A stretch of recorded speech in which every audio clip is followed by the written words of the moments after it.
Hello, folks. This is Ben Gussel. I know I'm going for quite a few different movies on one day here, being made.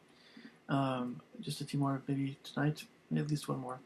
Um, I'm gonna try to make this one uh, not too negative. Um, Essentially, it's kind of going to talk a bit more about my experiences in public school in the United States, and just what can be improved. But there throughout the country, every state, all the time. This is what every teacher wants. But they have different ideas, and there's only so much money going to schools and public schools, and there's the school boards, and there's the larger governments oversight in public schools, and them pushing certain agendas and all that stuff that you know. And then you get into conspiracy theories, with all these secular things that I'm trying to push, and all that train of thought. So there's so many different tangents I could take with education. So I'm going to talk a little bit about my own experiences in public school, and really what just some of the. Cause I can make a dozen videos on this at least, and I might do that in the future. I just have to know that kind of think out the right approach to this. So it goes without saying, when I was in elementary school, everything was great. I think in general, when it comes to elementary schools, they're great. And I think American public schools and elementary level, just fine. So many things that are going great about them.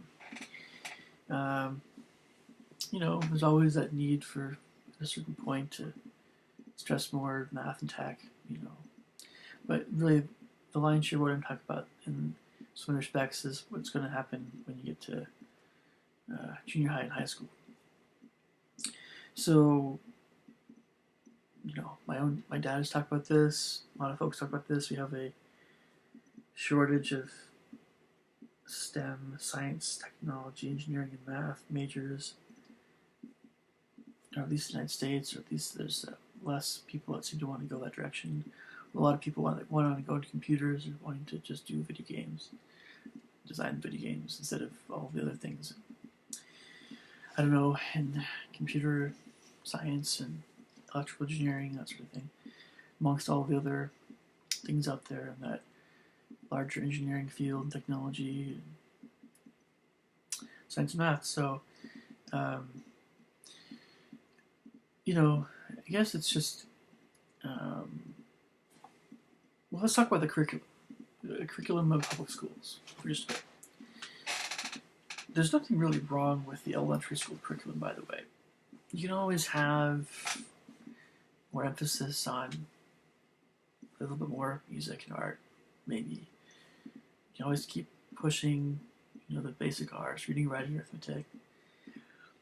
You can always talk about the ways of connecting communities better, having people respected more, different races, cultures, ethnicities, your social studies classes and all that in elementary school. That's all fine and good.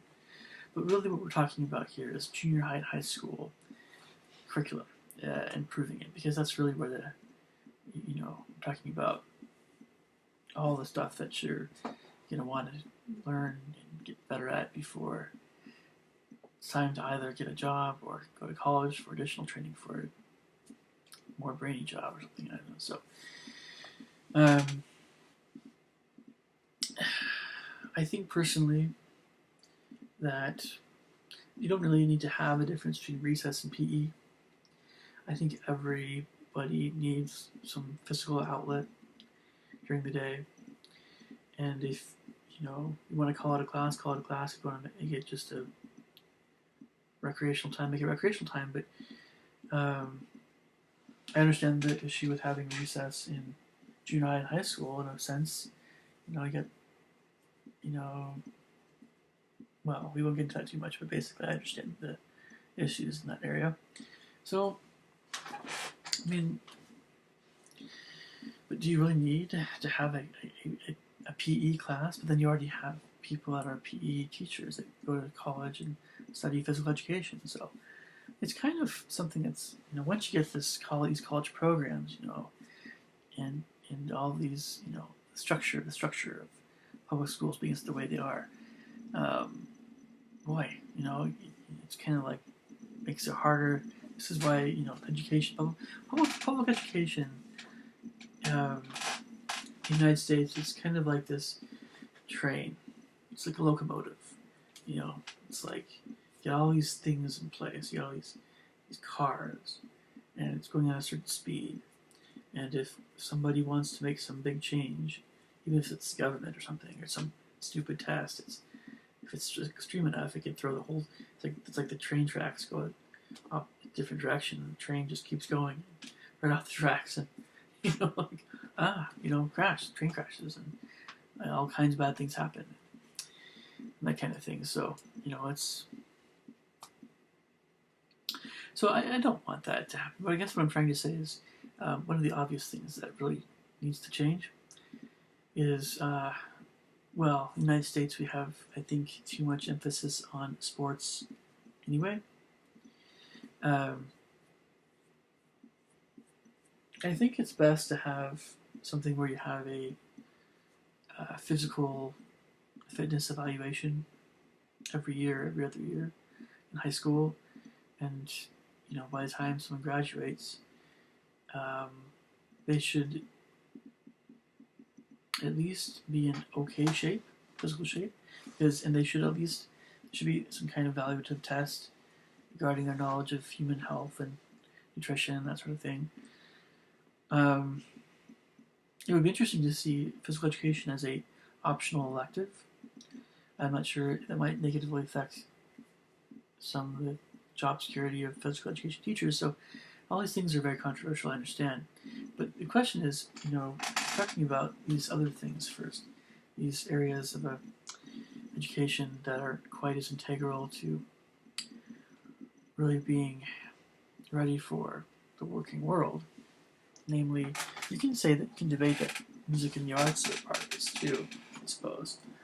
But it's subjective. There's a lot of different trains of thought here. But physical education, what is physical education? Well, it's recess combined with, getting more knowledgeable about fitness and about nutrition and human health. And we need some of that. The question is how much? One semester, 2 semesters, 3 semesters? I would argue that probably be like 2. And one physical education class and one health class. And as part of that health class, I even think that human sexuality should not be included, or just say to folks, as part of the health class, just have it like a one-day thing where you just say this is, and they can be. Of course, you want to have kids that can opt out. Their parents are opposed to that kind of thing taught in public schools, of course. But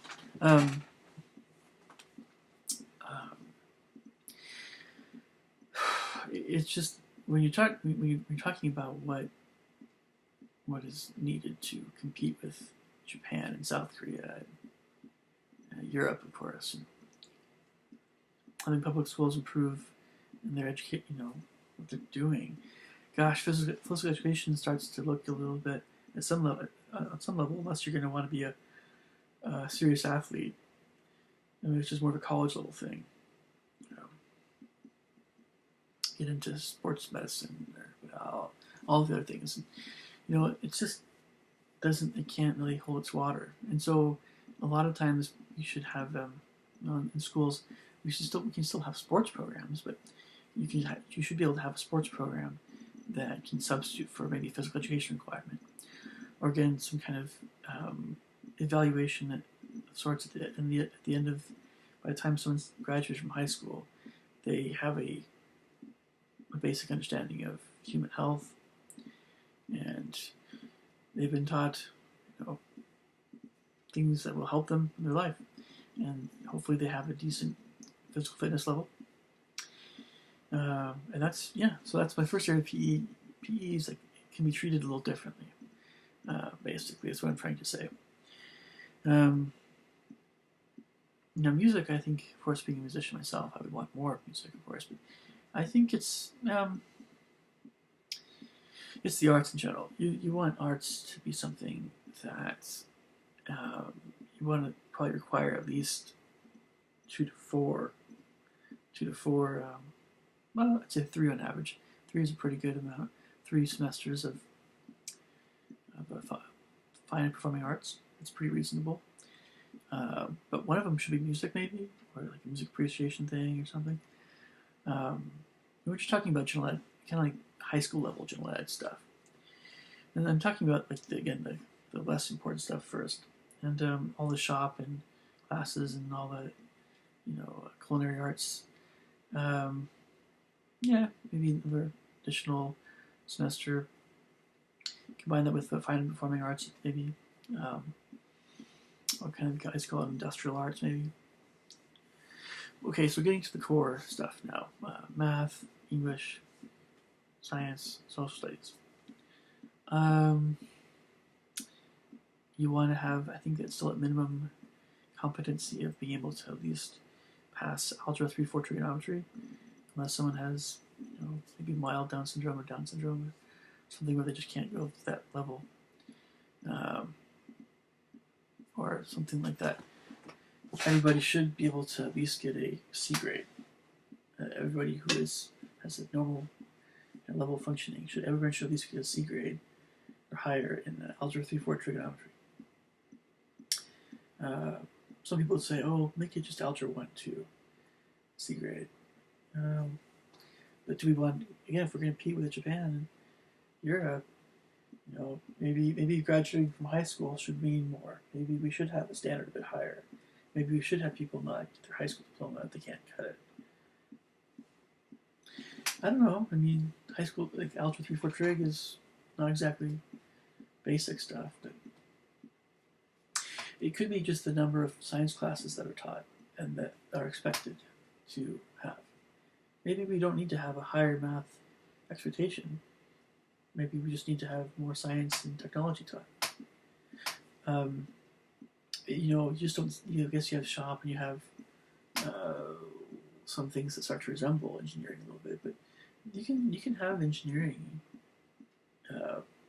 being taught to juniors and seniors in high school. Maybe like AP engineering class of some sort, or certain things that are like in chemistry or something maybe kind of maybe particularly more vocational. So like field trip to a different plant. I guess we call it industrial technology. Those kinds of things. But designing plants, all that kind of stuff. Manufacture different kinds of things, how to improve the whole process, all that stuff. There should be some more emphasis on that in high school. I think a lot of folks want something more vocational, something more career oriented in general. What often happens in high school is that you get kind of a career class or some kind of, you want something more than that. Particularly for the folks that are going to be going right into the working world for sure, which often those folks got to go to a vocational school for a bit. So yeah, absolutely have a class where it's more business oriented or it's more industrial or vocational or like a specific skill. It's more like mechanics or welding or something like that. Again, the shop kind of thing. So that's important, but I think it's still not. You could do more with anatomy, physiology, and the pre-medicine stuff, and just more science. I think science is what we really need more of. That's probably the biggest thing. We need to cover all the sciences, all the 5 areas. I don't know about earth science or astronomy so much, meteorology maybe a little bit, but more biology and organic chemistry, and physics. I think those are the big three, along with astronomy or science being up there too. But um, yeah, you need. Oh boy, and I think it's. I would really think with chemistry. Gosh, chemistry. You should have like 2 years worth of chemistry. I think in high school you should have inorganic and organic, and you can teach it in such a way. People should have more labs. They should have a chance to really go through the content a bit more thoroughly. So maybe you even have some classes, chemistry class, 2 hours long. I know every class in high school is only 50 minutes or an hour, 55 minutes or whatever. But why? If you have a certain class 2 hours, you can do that, depending on the nature of the structure of a high school. I mean, some high schools, it might go to like 4 classes a day, switch to the class every other day kind of thing. You can have different, and then on like the 5th day, you can have like a different kind of thing. But there's all kinds of things you could do to the schedule. But you need, whatever it is, chemistry is more time. Should be more. Should be emphasized more. I think chemistry and biology as well. But physics, I think, is associated with math, so you could be able to combine the two. Sometimes, in some respects, I think, especially if someone's going to be doing calculus and that sort of thing. So you need some more real world type classes. You might be able to do a little less with PE. Certainly, the most free-for-all-ish classes. Human health is taught for too long a period of time. When it comes to English, English and social studies should be combined. That should be a no-brainer. To make room for more sciences. It might mean less employment for the humanities teachers, which isn't so fun. But let's face it, if there's not a whole lot of work out there for, I mean, you should also have foreign languages. That's a good thing. But if there's not a lot of work for history majors, or, I mean, at some level you have to say, well, this tradition we have of the humanities is great. It's great. Comparative literature and all that stuff, and everything. But, maybe it's just too much of an emphasis, not only with high schools, but also colleges. Let's move more in the direction of science. And let's keep the arts going, because, arts are great, too. We don't need to have as many English teachers, with the exception of being able to understand language when you're younger. And we could probably have more emphasis on foreign languages. Take some of those humanities majors and make them study foreign languages, if need be. So that's kind of the lion's share of curriculum right there. I can mention a few other things here and there, but so more science, and less of a few other things. And I know the Asian kids go to school for a long time. I don't think you need to do that. But what you need to do is be tougher on the kids.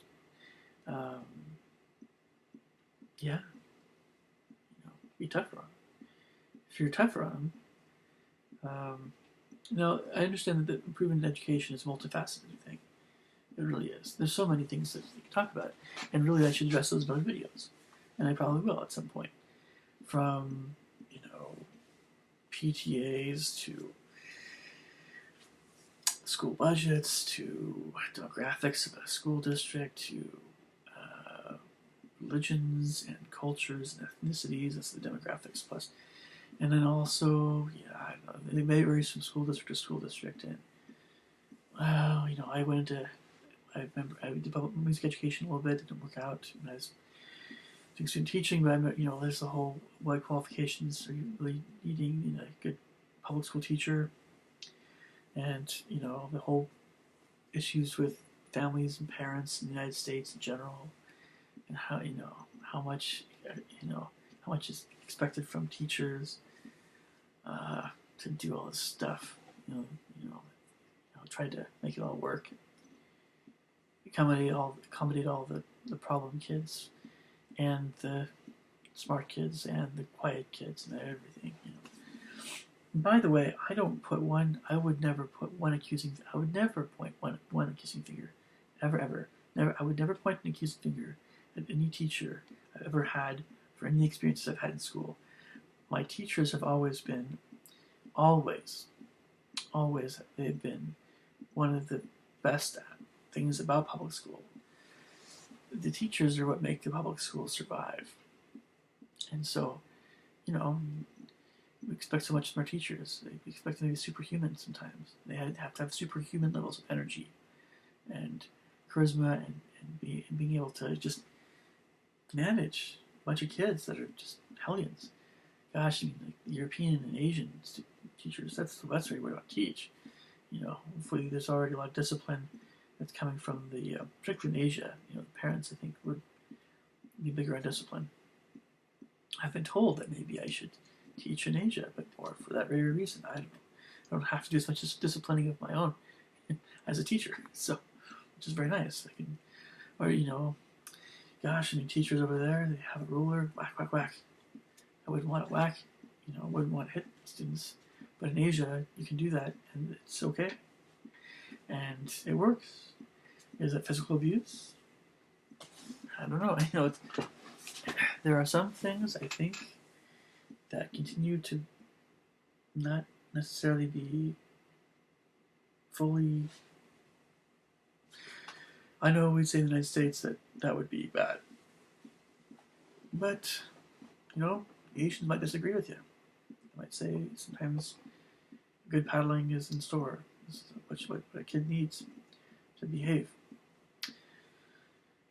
So, I can see both sides, really. Though I understand the American side better because I'm American.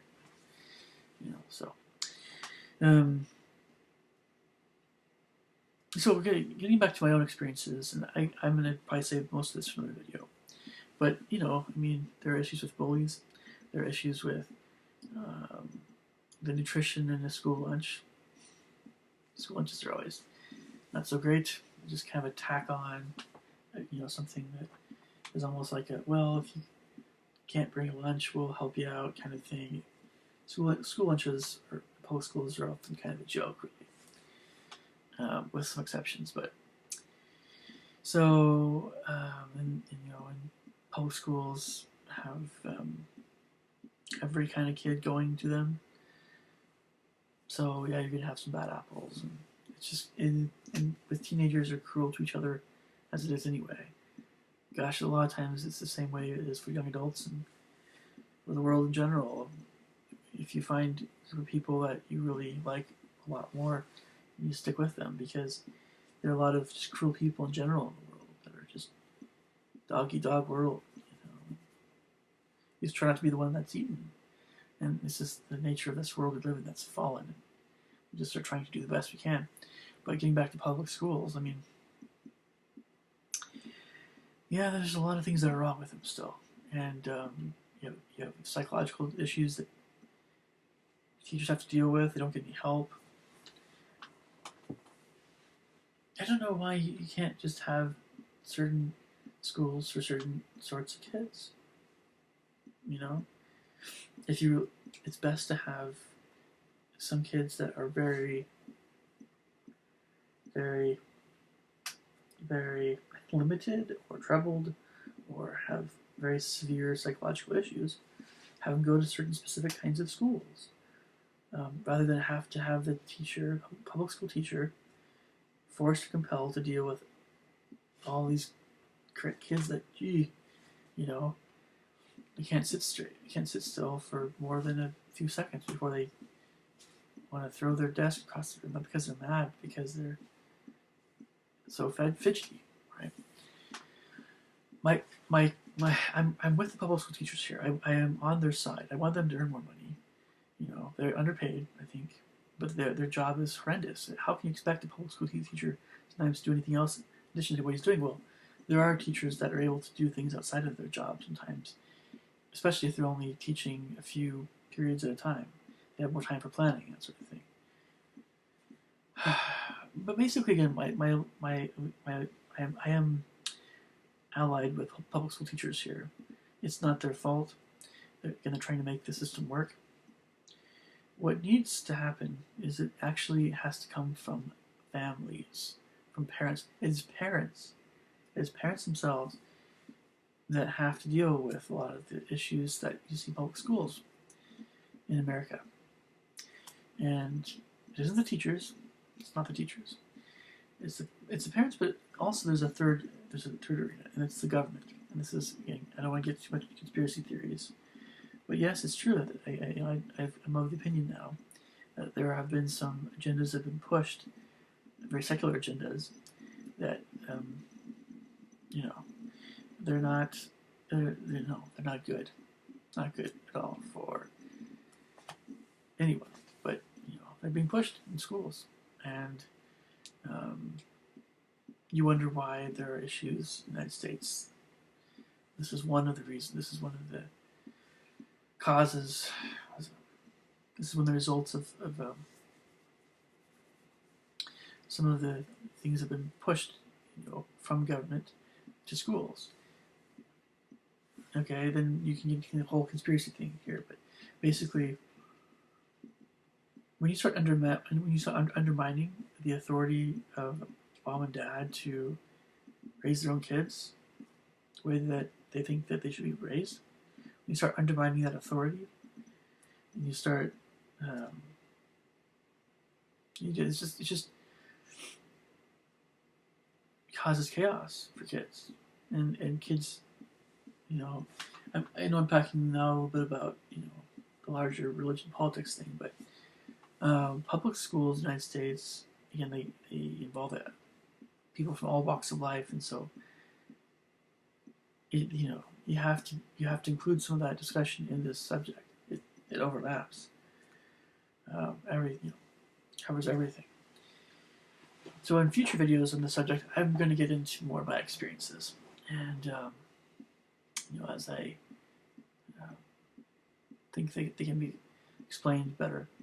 But some of this might touch on other subjects, and I'll know how to address them in the future again. But it's kind of more focusing on curriculum, and I think that we should, in general, emphasize sciences more. Science instruction, chemistry and biology in particular, botany, that sort of thing, and zoology. And then other sciences, and computer science as we have time, the STEM classes. And then also some more practical skills, and a little less food fraud. And let's keep the elementary schools about where they are. Just, again, you can always keep expecting good things. Just try. I don't think, again, those tests, last thing, those tests that have come out, ridiculous. I had not liked any of the ideas. Most anything from governments, from national government, just stinks, at least in the past. There have been some great things that have come from, laws and local and state governments. I think there's some good things that have happened. But education should be a local matter. Every area of the United States is just different culturally, and you can't treat like New York the same as you would treat Louisiana. It doesn't work. Or California. These are just very different kinds of places and require a very different approach, different curriculum sometimes. You want to still have high standards, but anyway, leave me the comments and thoughts below. I'll talk to you soon.